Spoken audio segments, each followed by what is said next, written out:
পরনির্ভরশীলতা সব ক্ষেত্রে থাকলেই তবে না রাজনীতির লাভ। ভোটাররা যদি একটু স্বাবলম্বী হয়ে যান, স্বাধীন চেতা হয়ে যান, তাহলে রাজনীতি কিন্তু খুব একটা ভালো চোখে দেখে না ব্যাপারটা, বরঞ্চ সিঁদুরে মেঘ দেখে।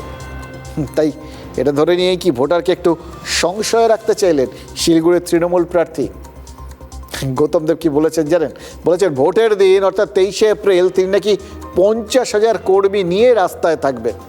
আচ্ছা বলুন তো, এটা কি বাস্তবে সম্ভব? সব লোক যদি রাস্তায় নেমে একসঙ্গে তার পেছন পেছন চলেন, মানে তিনি যদি হ্যামলিনের বাসিওয়ালার মতো ধরে নিচ্ছি যে বিন বাজাচ্ছেন আর তার পেছনে সবাই চলে আসছে, তাহলে তো বাকি যে বুথ ঠুথগুলো সেখানে লোকজন থাকা নিয়ে সংশয় হবে। কারণ সমর্থক প্রচুর থাকেন, কিন্তু সক্রিয় কর্মী সেটা কি এরকম গাদা গাদা থাকেন? তাও ধরে নিচ্ছি সেটাও না হয়ে গেল, কিন্তু বাস্তবে এটা কি সম্ভব? কারণ আজ থেকেই তো নিয়ম মাফিক ওই প্রথম দফার সমস্ত কেন্দ্রে 163 ধারা জারি হয়ে গেছে। যেখানে 163 ধারা জারি, যেখানে সে এইরকম আইন কানুনগুলো এখন বলবৎ, সেখানে তো জমায়েত নিষিদ্ধ। সাধারণত 5 জন বা তার বেশি মানুষ একসঙ্গে এক জায়গায় দাঁড়িয়ে কথা বলতে বা জড়ো হতে পারেন না। লাঠি, আগ্নেয়াস্ত্র বা অন্য কোনো বিপজ্জনক অস্ত্রশস্ত্র নিয়ে রাস্তায় বের হওয়াটা কঠোরভাবে নিষিদ্ধ। তাহলে শিলিগুড়ির তৃণমূল প্রার্থীর এই যে কথাটা, দেখুন কথাটার মধ্যে একটা আত্মবিশ্বাস আছে, বেশ একটা জোর আছে, এটা আমরা মানছি, কিন্তু নেব কিভাবে? মানে কি মানে করব?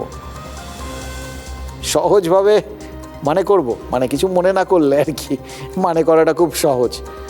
গৌতম দেব একসঙ্গে, তার মানে আমরা ধরে নিচ্ছি 50,000 কর্মীকে জড়ো করার কথা বলেননি, কারণ নিয়ম তো সবার জন্যই এক না, সেটা তো আবার অন্যদিকে করে ব্যাপারটা চলে যাবে। তিনি বুঝিয়েছেন তাদের যে সমস্ত কর্মী ভোটের দিন রাস্তায় থাকবেন, বুথে বসবেন, ক্যাম্প অফিস চালাবেন, তাদের সব মিলিয়ে ওই বললাম সক্রিয় কর্মী, তাদের সংখ্যাটা হয়তো 50,000, এটা বলতে পারেন আর কি। এবার নির্বাচন কমিশন তাদের দেওয়া তথ্য কি বলছে জানেন? বলছে ভোটের দিন ওই শিলিগুড়ি কমিশনারের এলাকায় 44 কোম্পানি বাহিনী থাকবে, তার মানে 4,400 আধা সেনার জওয়ান, এর সঙ্গে পুলিশ টুলিশ আছে আর কি। কিন্তু দেখুন, পুলিশ, আধা সেনা, এমনকি বিরোধী পক্ষের কর্মী টর্মী মিলিয়েও সংখ্যাটা 50,000 হবে কি? এই যে তুলনামূলক একটা বিশ্লেষণ, এটাই কি ভোটারদের, মানে শিলিগুড়ির ভোটারদের মনের মধ্যে ঢুকিয়ে দিতে চাইলেন গৌতম দেব?